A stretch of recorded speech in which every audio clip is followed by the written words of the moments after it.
অতএব যারা বলে কে মুসলিম কে অমুসলিম, ধর্ম যার যার, রাষ্ট্র সবার, ধর্ম যার যার, উৎসব সবার, আর এবার তো বলে ফেলছে যে কে মুসলিম কে অমুসলিম ওইটা দেখার দরকার কি। এই কথা যখন বিগত 15 বছরে নাস্তিকরা বলতো দুঃখ পেতাম না, এখন দাড়িওয়ালা টুপিওয়ালা মৌলবীরা বলা শুরু করে দিয়েছে। শুধু হানাফিদের ফতোয়া? হানাফি, শাফি, মালিকি, হাম্বলি 4 মাযহাব একমত, ইআনাতুল কুফফারি কুফরুন, কাফেরদেরকে কুফরি কাজে সাহায্য করাও কুফর। যারা পূজা মণ্ডপে গেলেন, মূর্তির সামনে দাঁড়ায় সেই শিরকি কাজকে সমর্থন দিলেন আর মন্দির বানাবার টাকা দিলেন, প্রকাশ্যে আল্লাহর কাছে ক্ষমা চান, জাতির কাছে ক্ষমা চান। রাজনীতির নামে যে ভণ্ডামি আপনারা শুরু করছেন, আমি দেখছি বাংলাদেশের ভবিষ্যৎ অন্ধকার। এখানে আর আদর্শের পার্থক্য থাকে কই? আমাদের রাজনীতির মূল হবে তাওহীদ ভিত্তিক রাজনীতি। আমাদের রাজনীতি কি হবে? তাওহীদ ভিত্তিক রাজনীতি। ওখানে শিরক কুফরের কোনো জায়গা নাই। বলে কে মুসলিম কে অমুসলিম এটা পরিচয় না, আমরা সব বাঙালি। নাউজুবিল্লাহ বলবেন না? তারপর সমানে এই মূর্তি পূজায় হিন্দুদের পূজা মণ্ডপে দৌড়াইছে। এমনে বলবে বেদাত, মিলাদ ক্যাম্পের কথা বলে বিদাত, পীরি মুরিদি বেদাত, আর যাইয়া মূর্তির সামনে শিরক করে বসে আছে। যারা শিরকে লিপ্ত, বেদাতের বিরুদ্ধে কথা বলার কোনো অধিকার তাদের নাই। এক পীর তো আবার অহংকার করে বলছে আমি হিন্দুদের মন্দির বানাইতে 7.5 লাখ টাকা দিছি। খোদার কসম পীর সাহেব, তুমি যদি এই কাম করে থাকো আল্লাহর কসম তুমি জাহান্নামী। হিন্দু, বৌদ্ধ, খ্রিস্টান তাদের সাথে আমাদের সম্পর্ক হবে মানবিক, ভ্রাতৃত্বের সম্পর্ক হতে পারে না। কি সম্পর্ক হবে? মানবিক। মানবিক সম্পর্ক মানে হিন্দুর বাড়িতে আগুন লাগছে, মুসলমান নিভাই দিবে, খ্রিস্টান খেতে পায় না, খাদ্য দিবেন, অমুসলিম বাড়ি নাই, ঘর করে দিবেন, কোনো সমস্যা নাই। কিন্তু কাফের মুশরিকের সাথে মুসলমানদের সম্প্রীতির সম্পর্ক থাকতে পারে না। পারে? কাফের মুশরিককে মুসলমান বন্ধু বানাতে পারে?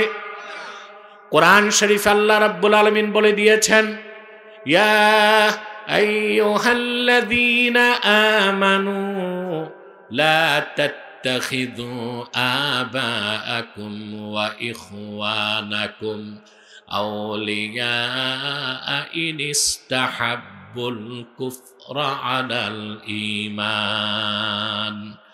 আল্লাহ রাব্বুল আলামিন বলেন, হে মুমিনগণ, তোমাদের পিতাগণ, তোমাদের ভাইগণ, তাদেরকে তোমরা তোমাদের বন্ধু বানায়ো না, তাদের সাথে আপন করো না যদি তারা ঈমান না আনে।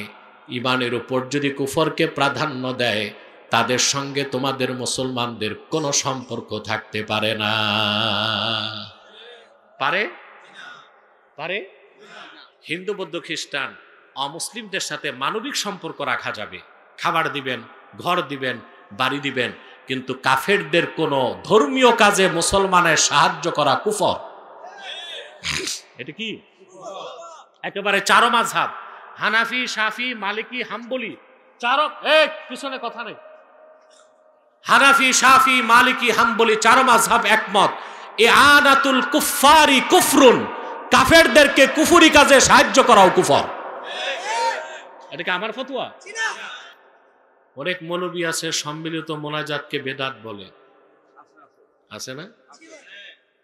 এটা হচ্ছে হাদিস সম্পর্কে জ্ঞান নাই। সম্মিলিত মোনাজাত করার সাথে সাথে আল্লাহ কবুল করে নেন। সুবহানাল্লাহ। রাসূলুল্লাহ সাল্লাল্লাহু আলাইহি ওয়াসাল্লাম ইরশাদ করেছেন, মা রাফা'a কওমুন আকুফাহুম ইলাল্লাহি আযজা ওয়া জাল্লা ইয়াসআলুনাহু শাইআন ইল্লা কানা হাক্কান আলাল্লাহি আন ইয়াদা ফি আইদিহিম আল্লাযী সাআলুহু। মুজাম তাবারানির হাদিস। রাসূলুল্লাহ সাল্লাল্লাহু আলাইহি ওয়াসাল্লাম ইরশাদ করেছেন, আমার উম্মতের কোনো একটি দল যদি মানে দলবদ্ধভাবে আল্লাহর কাছে হাত পেতে দেয়, সম্মিলিতভাবে, কিভাবে? আল্লাহর উপর হক হয়ে যায়, তারা যা চায় তাদের হাতে আল্লাহ তা ঢেলে দেন।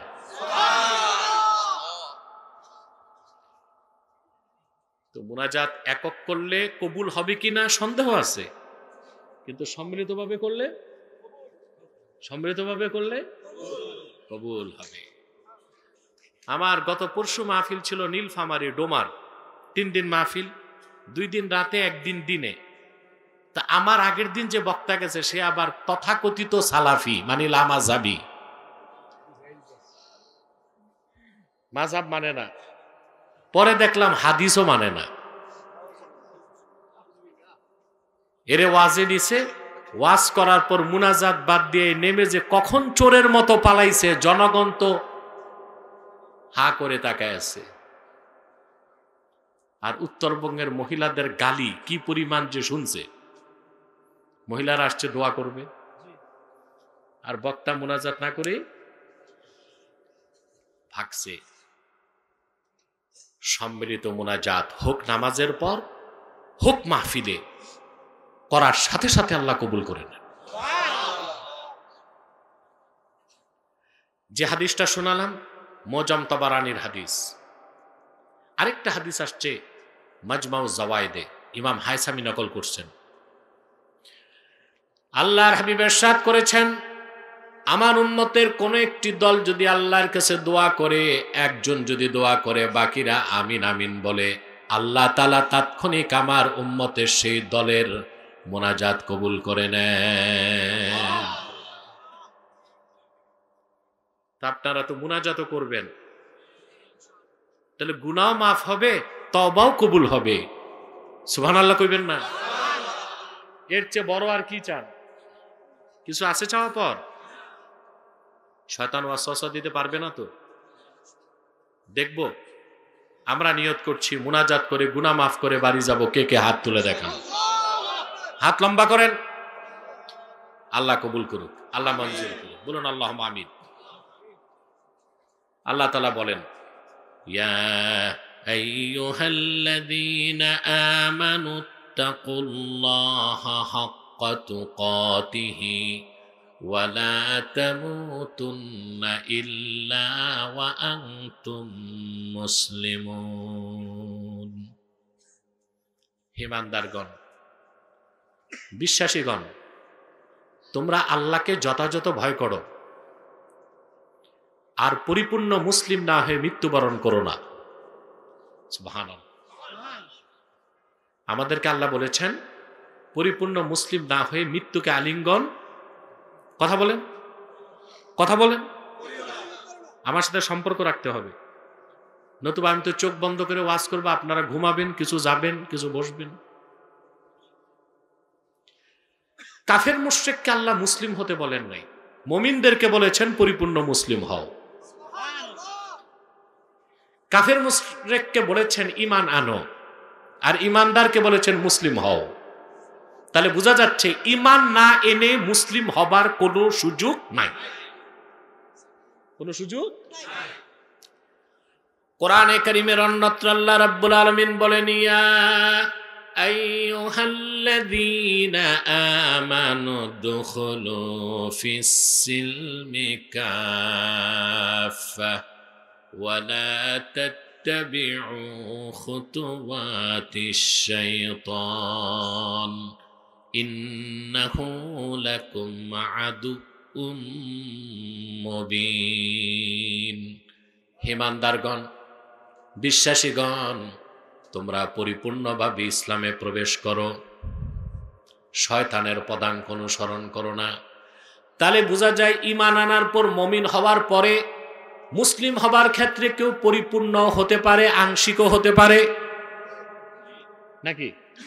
এই জন্য আল্লাহ তাআলা ঈমানদার বিশ্বাসীদেরকে বলেছেন তোমরা আল্লাহকে যথাযথ ভয় করো, আর পরিপূর্ণ মুসলিম না হয়ে মৃত্যুবরণ করো না। রাসূলুল্লাহর ঈমানদার উম্মত আমরা যারা মুমিন, আমাদের প্রিন্সিপাল আইডেন্টিটি, মৌলিক পরিচয়, আমরা মুসলমান। আমরা কি? আমাদের দেশে এখন নতুন নতুন কথা শুনি, রাজনীতির নামে অনেকে ভণ্ডামি শুরু করছে। বলে কে অমুসলিম কে মুসলিম তা দেখার বিষয় না, আমরা সব মানুষ। এটা হচ্ছে রাজনৈতিক ধান্দাবাজি। এটা হচ্ছে হিন্দুদের ভোট কিভাবে বাক্সে ভরা যায় সেই বুদ্ধি।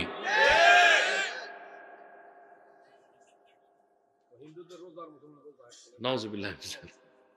যাক যাক, বহুত বলছি, আপনারা কথা বলেন না, আমারে বলতে দেন। তাহলে কি রাজনৈতিক স্বার্থে আমার মুসলিম পরিচয় আমি ভুলে যাব? আমার সবচেয়ে বড় পরিচয় আমি মুসলিম। এই পরিচয় থেকে মুসলমান এক মুহূর্তের জন্য বিচ্যুত হতে পারে না।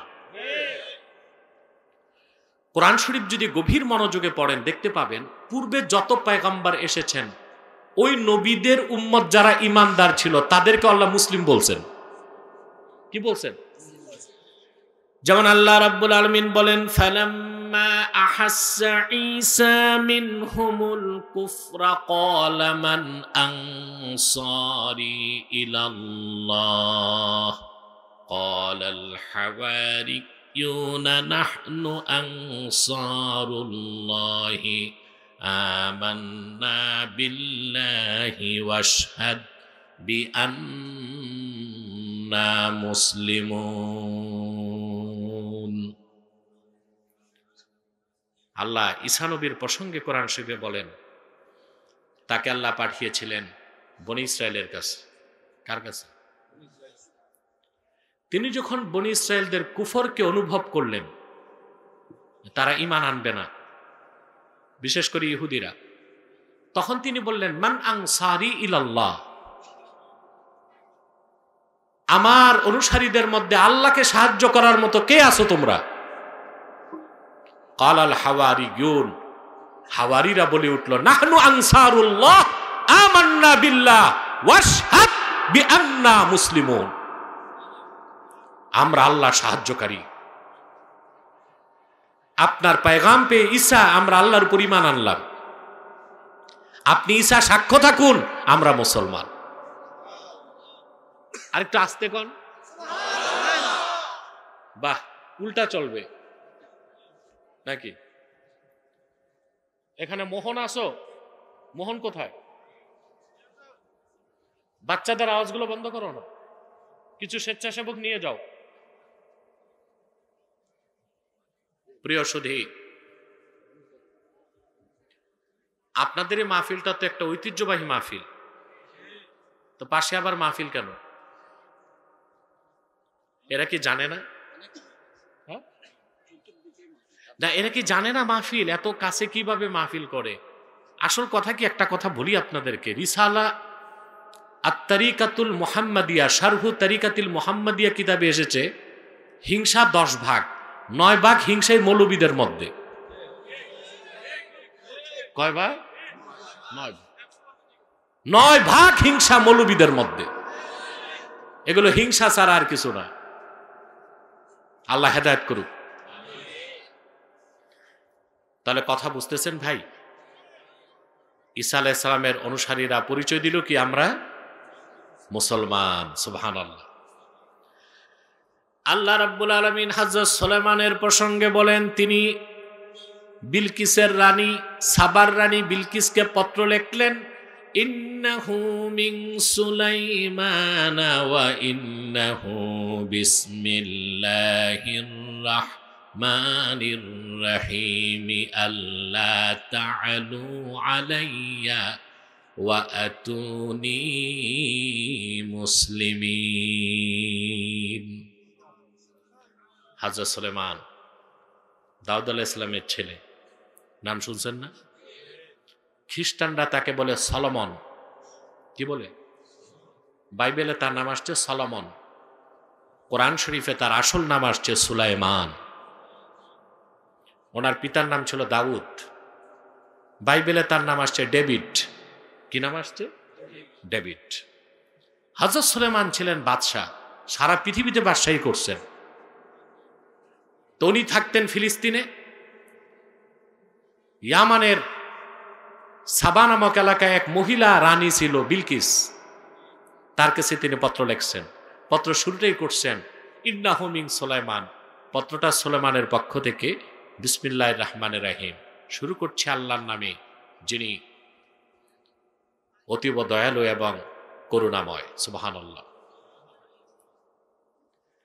আল্লা তা'আলু আলাইয়া ওয়াতুনি মুসলিমিন। পত্র পাঠাইছি, কালেমার দাওয়াত দিছি, গ্রহণ করে নাও। আমার বিরোধিতায় ঔদ্ধত্য প্রদর্শন করো না, ঈমান এনে মুসলিম হিসেবে আমার কাছে চলে আসো। তো পরিচয় কি ছিল? মুসলিম। পরিচয় কি ছিল? কোরআনে কারিমে আল্লাহ রাব্বুল আলামিন উম্মতে মুহাম্মাদীর পরিচয় হবে মুসলমান। কে বাঙালি, কে বাংলাদেশি, কে মার্কিনী, কে আফ্রিকান, কে আরবি, কে আজমি, এটা উম্মতে মুহাম্মাদীর আসল পরিচয় না। উম্মতে মুহাম্মাদীর সবচেয়ে বড় পরিচয় আমরা মুসলমান। পরিচয় কি? কোরআন কারীমে আল্লাহ রাব্বুল আলামিন বলেন, কুল আমান্না বিল্লাহি ওয়া মা উনজিলা আলাইনা ওয়া মা উনজিলা আলা ইব্রাহিম ওয়া ইসমাঈল ওয়া ইসহাক ওয়া ইয়াকুব ওয়াল আসবাত ওয়া মা উতিয়া মূসা ওয়া ঈসা ওয়ান নাবিয়্যুনা মির রাব্বিহিম লা নুফাররিকু বাইনা আহাদিম মিনহুম ওয়া নাহনু লাহু মুসলিমুন। আল্লাহ রাব্বুল আলামিন বলেন, হাবিব আমার মুহাম্মদ সাল্লাল্লাহু আলাইহি ওয়াসাল্লাম, আপনি বলুন আমরা ঈমান এনেছি আল্লাহর উপর, আল্লাহ যা নাজিল করেছেন তার উপর, এবং যা আল্লাহ নাজিল করেছেন ইব্রাহিম, ইসমাইল, ইসহাক, ইয়াকুব ও তার বংশধরদের উপর, যা আল্লাহ নাজিল করেছেন মুসা এবং ঈসার উপর।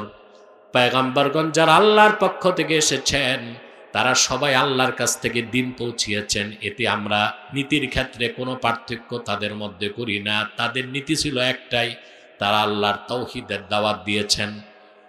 সুবহানাল্লাহ। ওয়া নাহনু লাহু মুসলিমুন। আমরা মুসলমান, আমরা আত্মসমর্পণকারী, আমরা আল্লাহর আনুগত্যশীল বান্দা। বলেন সুবহানাল্লাহ। পরিচয় কি? জোরে বলতে হবে। আল্লাহ রাব্বুল আলামিন অন্যত্র বলেন, আল্লাহ রাব্বুল আলামিন বলেন, কুল ইয়া আহলাল কিতাবি তাআলাউ ইলা কালিমাতিন সাওয়াইম বাইনানা ওয়া বাইনাকুম আল্লা না'বুদা ইল্লাল্লাহ ওয়া লা নুশরিকা বিহি শাইআন ওয়া লা ইয়াত্তাখিযা বা'দুনা বা'দান أربابا من دون الله فإن تولوا فقولوا اشهدوا بأننا مسلمون سبحان الله বলেন। আল্লাহ রাব্বুল আলামিন বলেন, হাবিব আমার মুহাম্মদ সাল্লাল্লাহু আলাইহি ওয়াসাল্লাম, আপনি বলুন, হে আহলে কিতাব, তাআলাউ ইলা কালিমাতিন সাওয়াইম বাইনানা ওয়া বাইনাকুম, আসো একটি কথায় আমরা ঐকমত্য স্থাপন করি, যেই কথাটা আমরা বিশ্বাস করি তোমরাও ইচ্ছে করলে বিশ্বাস করতে পারো। তা হচ্ছে আল্লাহ না'বুদা ইল্লাল্লাহ, আল্লাহ ছাড়া কারো ইবাদত আমরা করব না, আল্লাহর সঙ্গে কাউকে শরীক করব না, এবং আমরা মহান আল্লাহকে বাদ দিয়ে মানুষ হয়ে মানুষকে রব বানাবো না। আল্লাহ পাক বললেন, হে রাসূল, ওরা যদি আহলে কিতাব যদি এই কথা থেকে মুখ ফিরায় নেয়, আপনার উম্মত যেন বলে দেয়, তোমরা বলো আমরা মুসলমান। আমাদের পরিচয় কি? মুসলিম। সুবহানাল্লাহ। কে শিখিয়েছেন? আল্লাহ। সেজন্য আল্লাহ রাব্বুল আলামিন বলেছেন, ইয়া আইয়ুহাল্লাযীনা আমানু তাকুল্লাহা হাক্কা তুকাতিহি ওয়ালা তামুতুন্না ইল্লা ওয়া আনতুম মুসলিমুন। হে ইমানদারগণ, বিশ্বাসীগণ, তোমরা আল্লাহকে যথার্থ ভয় করো আর পরিপূর্ণ মুসলিম না হয়ে মৃত্যুবরণ করো না। বলেন সুবহানাল্লাহ। এখন একটা কথা খুব ভালো করে বুঝেন, এটা সূরা আলে ইমরান আয়াত নাম্বার 102। কত? আয়াতে শুরু করলেন আল্লাহ ইমান দিয়ে, শেষ করলেন ইসলাম দিয়ে, মাঝখানে তাকওয়া। মাঝখানে কি? অর্থাৎ আগে ইমান আনতে হবে। আগে কি? ইমান আনার পর তাকওয়া ভিত্তিক জীবন যাপন করলেই আপনি পরিপূর্ণ মুসলিম হবেন। সুবহানাল্লাহ বলবেন। আগে ইমান, আগে কি? ইমানের ক্ষেত্রে কোনো ছাড়, কোনো ছাড়। সুবহানাল্লাহ।